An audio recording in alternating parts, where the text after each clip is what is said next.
नमस्कार. आज आपण बोलणार आहोत कल्याणमधील एका घटनेबद्दल. ही फक्त एका गुन्ह्याची बातमी नाही, तर या एका घटनेमुळे ॲप आधारित टॅक्सीच्या चकचकीत दुनियेमागचं एक वेगळंच वास्तव समोर आलंय. बरोबर. आपल्याकडे यावरचे अनेक रिपोर्ट्स आहेत आणि आज आपण हेच पाहणार आहोत की आपल्या सोयीसाठी बनवलेल्या या ॲप्सच्या सेफ्टी सिस्टममध्ये नेमक्या कुठे आणि का उणिवा आहेत. अगदी. ही घटना म्हणजे ना, एका मोठ्या समस्येचा फक्त एक लहानसा टोक आहे. या एका प्रकरणामुळे 3 मुख्य गोष्टी उघड होतात. कोणत्या? एक म्हणजे प्रत्यक्ष घडलेला गुन्हा आणि त्याचं गांभीर्य.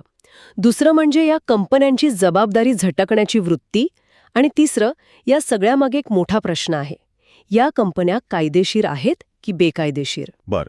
तर सुरुवात आपण प्रत्यक्ष घटनेपासूनच करूया, कारण त्याचे तपशील खूपच धक्कादायक आहेत. हो. झालं असं की एका 26 वर्षीय तरुणीने जिमला जाण्यासाठी एक बाईक टॅक्सी बुक केली, पण त्या चालकाने ठरलेला मार्ग बदलला. आणि गाडी एका निर्जन अंधाऱ्या रस्त्यावर नेली. हो.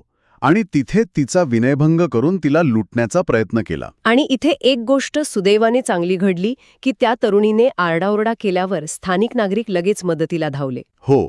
त्यांनीच आरोपीला पकडून पोलिसांच्या हवाली केलं. पण रिपोर्ट्समधला एक तपशील खरंच अंगावर काटा आणणारा आहे. कोणता? पीडितेच्या म्हणण्यानुसार आरोपीकडे फक्त चाकू नव्हता, तर ॲसिड स्प्रे सुद्धा होता. काय? Acid spray? हो. म्हणजे हा फक्त लुटमारीचा प्रकार नव्हता, तर जास्त गंभीर हल्ला करण्याची त्याची तयारी होती. अगदी. हे प्रकरण खूपच धोकादायक वळण घेते. पण इथेच एक मोठा गोंधळ पण समोर येतो. कोणता गोंधळ? सुरुवातीला बातमी आली की ड्रायव्हर रॅपिडोचा आहे, पण नंतर पोलिसांनी स्पष्ट केलं की तो उबरसाठी काम करत होता. हा असा गोंधळ कसा होऊ शकतो? हाच तर यातला महत्वाचा मुद्दा आहे. यावरून दिसतं की या सेवांवर कोणतंच थेट नियंत्रण नाहीये. अनेकदा तर ड्रायव्हर एकाच वेळी अनेक ॲप्सवर लॉग इन असतात. म्हणजे नक्की कोण कोणासाठी काम करतंय हेच कळायला मार्ग नाही. बरोबर. आणि याच गोंधळामुळे प्रादेशिक परिवहन कार्यालयाने म्हणजे आपल्या आरटीओने उबर विरोधात FIR दाखल केलाय. पण या कंपन्या असं नाही का म्हणू शकत की आम्ही फक्त एक प्लॅटफॉर्म आहोत, ड्रायव्हर आमचे कर्मचारी नाहीत, त्यामुळे जबाबदारी आमची नाही? हां, त्यांचा नेहमीचा बचाव असतो. पण कायदा इतका सोपा नाहीये. आरटीओने त्यांच्यावर जो गुन्हा दाखल केलाय तो याच मुद्द्यावर आहे. त्यांच्यावर आरोप आहे की ते आवश्यक व्यावसायिक परवानग्या न घेता ही सेवा चालवत आहेत. म्हणजे बेकायदेशीरपणे? एक प्रकारे हो. गंमत म्हणजे मोटार वाहन कायद्यानुसार खाजगी पांढऱ्या नंबर प्लेटच्या दुचाकींना प्रवासी वाहतुकीसाठी बंधन आहेत.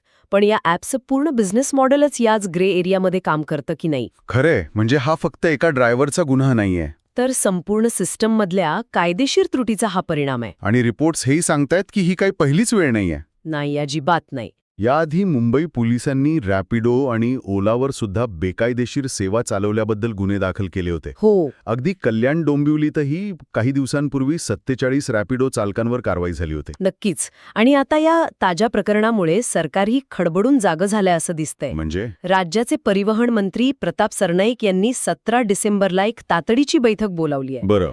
आणि या बैठकीत रॅपिडो, ओला, उबरसारख्या कंपन्यांना दिलेल्या तात्पुरत्या परवानग्या रद्द करण्यावर गंभीरपणे चर्चा होणार आहे. म्हणजे या कंपन्यांच्या डोक्यावर आता टांगती तलवार आहे असं म्हणायला हरकत नाही. तर या सगळ्या चर्चेतून एक गोष्ट स्पष्ट होतीये.